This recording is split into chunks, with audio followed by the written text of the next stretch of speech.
Детям до 14 лет рекомендуется смотреть вместе с родителями.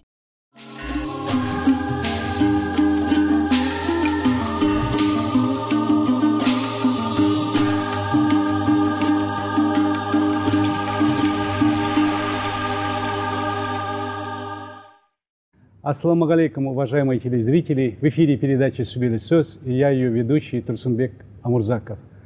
Сегодня в нашей студии легендарная личность, человек, который стоял у истоков строительства нашей новой столицы Астаны, человек, который спроектировал ряд уникальных зданий и сооружений, которые придают красочность облику нашего города, заслуженный архитектор Казахстана, профессор Акмолинского аграрного университета Тоскин Василий Филиппович. Добрый вечер, Василий Филиппович. Василий Филиппович, вы всю свою жизнь посвятили Целинограду, Целиноградской Акмолинской области. Вы работали главным архитектором. Вот вы знаете, что вот Астана быстро растет. Как вы оцениваете облик нашего города, нашей столицы? Все, что было задумано, у нас воплощается или есть на этот счет какие-то у вас собственные мнения? Ну, в общем-то, город у нас заметный стал, интересный город. Как градостроительно он интересен, он исторически интересен, он интересен в архитектурном плане. Много улиц, много площадей. Самое главное, создана такая вот структура, которая очень удобная для проживания людей. Поэтому, как бы, разница большая между тем, что было, как бы, областного центра и нынешней столицы. Она просто грандиозная, вот, совершенно разная по масштабам, по объемам. Вот, приезжают гости, они видят практически новый облик города при сохранении исторической части. Вот действительно, для Астаны ежегодно выделяется около 3 миллиардов долларов. Это вот приличные деньги. Вот несмотря на такую вот высокую стоимость, как вы считаете, вот эти вложения оправдываются? Вот как вы думаете, в перспективе, каким станет наш город? Ну, наш город вообще отличается своим размещением, геополитическим вообще местом. Во многом именно из-за этого как бы сюда переведена столица, потому что прежде чем была переведена столица, предвосхищала эту часть работа как бы поисковая, и изучали как бы историческую, политическую, всякие части, в общем-то, изучали все моменты этого города. Каким образом оценивать, в общем-то, это? Экономически выгодно. Почему? Потому что у государства наша численность имеет небольшую. До образования Астаны, столицы, у нас практически миллионник был один. Это была только Алма-Ата. Вот для того, чтобы государство развивалось, как бы экономически активно, таких центров нужно на наше государство, вот территориально, несколько. Как бы создавать градостроительные такие образования. Вот в данном случае Астана, Караганда, как Штау, они образовывают вот такой вот градостроительный узел. Это миллионный город, это центр притяжения, как и центр, самое главное, мощного экономического импульса и развития. Равно как и в то же время Алма-Атинская группа, она там вместе с Чимкентом, со всеми южными городами. То есть у нас уже появилось 2 таких полюса. Я думаю, в будущем будет их как минимум 3 для государства, для того, чтобы вот нашего развивалось. Поэтому как бы эти вложения, они сверхокупаемы. Это вообще грандиозный такой экономический проект. Василий Филиппович, вот за время независимости и с того момента, как наш Целиноград превратился в Астану, численность увеличилась в 3 раза. Город сильно изменился. Но все-таки, говорится, город имеет свою историю. Как вы, как архитектор, смотрите вот на то понятие исторический центр города, исторические здания? Вот надо ли такие вот места оставлять или это не нужно? Ну, в любом случае, конечно, эта тема всегда звучит. И что касается исторического центра, он существует. Я думаю, будет существовать. Вот. И даже единичные здания, они могут характеризовать, в общем-то, время, историческое начало, такие как, допустим, Вот центральная часть – это площадь и прилегающий там магазин бывший «Радуга», ныне, значит, уже потом дом Кубрина там. Вот такие дома они есть, и не только. Самое главное, что сохраняется структура. То есть центр, который был заложен исторически, он существует и сейчас. И он развивается. Практически он является составной частью нынешнего центра. Центр надо рассматривать не просто как площадь. Исторический центр с увеличением масштаба города, увеличились границы этого центра исторического. Это надо рассматривать примерно от вокзала, там пойма реки Ишим. А самое главное историческое и вообще как бы место, которое уже незыблемое, это акватория реки Ишим. Вокруг него, именно вокруг нее формируется город, около нее и развивается. Поэтому здания отдельные есть, сохраняются, и как бы такая преемственность, она существует в любом случае. Еще раз подчеркиваю, структура самое главное, что это означает. Как бы это улицы, проспекты, площади, как бы вот эта вся часть. Василий Филиппович, вот в нашем городе очень много интересных зданий. Да, вот город действительно динамично растет. Вот как вы считаете, есть ли у нас такие здания, сооружения, вот, которые вот можно вот выставить на какие-то конкурсы и действительно завоевать какие-то определенные международные вот премии? Ну а как? Ежегодно, практически почти ежегодно выставляются вообще объекты на международные конкурсы. Вот наша фирма в том числе как бы 2 года назад за проект там, гостиничного комплекса завоевала золотую медаль. Это международная золотая медаль.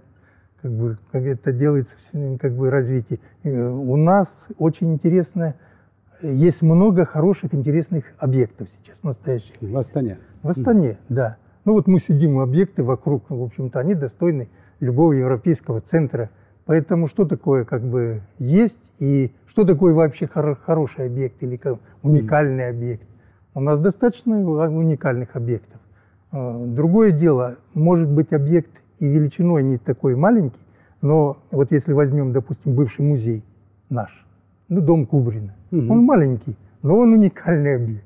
Или новый Хан-Шатыр, он уникальный объект. Сам по себе центр, он вот новый центр в его развитии, он же еще не до конца реализован, он уже уникальный.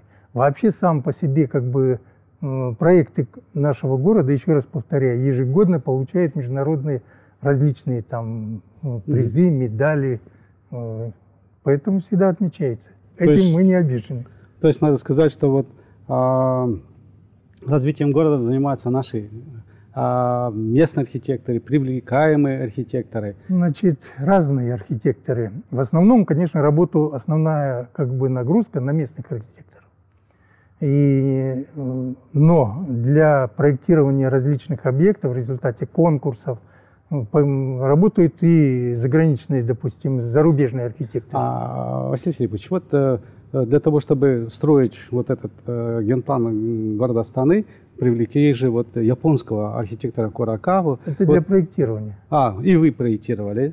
Ну да, было вот такое, и да. Спрашивается, вот, каково сейчас вот судьба вот этого плана? Насколько она изменилась? Генерального плана? Да, генплан Астаны. Он вообще, генеральный план у нас как бы исторически очень интересен был еще как бы как центр целины. Это был всемирно известный генеральный план. Потом он, когда вот появилась столица, как бы, то тогда появился и новый генеральный план. И причем он был разрабатыван неоднократно. Судьба каждого генерального плана связана с различным как бы периодом времени. Один генплан там рассчитан был на определенную численность, а жизнь показала, что эта численность гораздо выше, больше, активнее развивается город. И генплан – это вообще как бы живой такой организм. Он всегда развивается, и всегда его нужно каким-то образом развивать, и развивать его в историческом процессе. Поэтому, что касается, как бы, это одна часть, что касается исторической части. Что касается, каков у нас генплан, о генплане можно сказать одно. Генплан у нас хороший, дай бог, и только реализовывать этот генеральный план. Кстати, генплан как раз, если возвратиться к ранешнему нашему разговору, он получал неоднократно золотые медали, золотые дипломы. Это тоже характеристика. Но генплан постоянно меняется, и работают мощные архитекторы над ним. Вот, и пока все идет хорошо. Значит, Василий Филиппович, вот изменение генплана – это нормальный процесс? Это нормально. Да. Генплан – это живой документ. Он постоянно должен меняться в зависимости от части финансовой, материальной, то есть и в зависимости от политической, экономической части. Ну, я один пример вот приведу, так, который есть. Выиграл государство Экспо. Генплан это не предусматривал место Экспо. Как бы вроде бы небольшой, но пришлось сделать какую-то корректировку этого генплана. И не только какую-то, а значительную. То есть он как-то менялся, как-то видоизменялся. Меняется численность, тоже меняется. Меняется индустрия вообще как таковая города. Меняется его численность населения постоянно. То есть корректировка генплана, она идет постоянно. Мы проводили социальный опрос, и люди говорили о том, что самая большая проблема – это проблема дворов. Что некуда ставить машины, что негде играть детям. То есть там все вот битком все забито. И говорит, что вот улицы узкие, что невозможно по нашим улицам в новом городе ездить, постоянные пробки. Дождь, после дождя можно и некоторые даже вот катаются вот на этих надувных шлюпках. И вот просто вот как вот эти вот вопросы надо было решать, или как надо все-таки вот эти вот определенные негативные моменты нужно устранять? Ну вот едва ли не каждая беседа, которая у меня проходит, она касается этой темы. И я отвечу, в общем-то, не оригинально, так как и каждый раз. Вообще все нужно начинать с себя. Вот просто с себя, с определенной культуры. Вот дорог, ширины дорог у нас хватает. Я с вами согласен. Вот у нас не хватает, понимаете, примеры очень простой, я вам скажу. Вот когда определили полосу автобусную, выделили вот ее, казалось, это будет неосуществимо. Ведь никакой ширины улиц не увеличили, но как бы стал спрос. Вот точно спрос как бы за нарушение, как бы сейчас не заезжает. Но есть, конечно, лихачи, которые заезжают. Ну и в семье не без урода. Всегда так. Да, это культура. Вот точно такая же культура должна существовать и дальше в развитии. Мы к этому приступаем, понимаете? Сейчас бросил машину во дворе и ушел, и она стоит сутками. А нужно, чтобы бросил машину во дворе, и определенное время часов она постояла, а дальше включился счетчик. Тогда он поставит ее в парковку. И как бы вот это дальше вопрос организации движения и транспорта. Организация как бы движения и организация вообще среды проживания как таковой. Ну так вот, что касается, она начинается с каждого человека и со двора, с каждого человека. Допустим, имеет семья 5 машин. Да. Обязательно этих 5 машин выезжает. Вы попробуйте, мы же любим вообще, как бы говорить, а вот у них на Западе. Так вот, ну, любим иногда, вот пример приводить.